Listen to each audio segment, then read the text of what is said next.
يا خبر، الموبايل مش بيرد. ايه ده؟ ودلوقتي كمان غير متاح، هو قفله ولا يكون جرى حاجة؟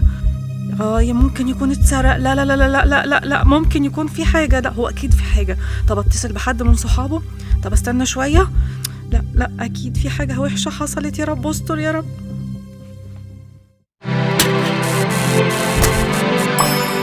انت مكبر الموضوع قوي كده ليه؟ عمر حد قالك الجملة دي ان يجيلي فكر مبالغ فيه بالنسبة للواقع اللي حاصل قدامي، وكأني بشوف كل مشكلة بعدسة مكبرة، كبر لي المشكلة أضعاف، وعقلي يوهمني إنها استحالة تتحل. ده اسمه التفكير الكارثي، وده واحد من أخطاء التفكير.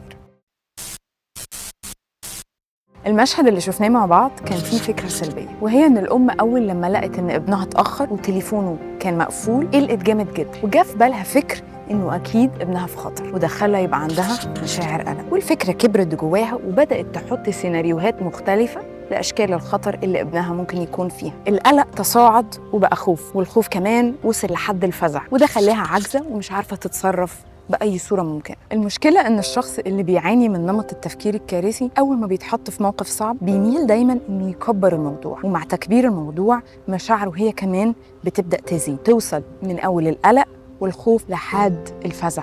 كمان ممكن يغضب زيادة عن اللزوم، مع إن في الحقيقة مفيش أي دليل يقول إن الكارثة اللي في دماغه ديت هتحصل. الموضوع ممكن يكون وحش، لكن هو أكيد مش بالوحاشة اللي في دماغ الشخص ده.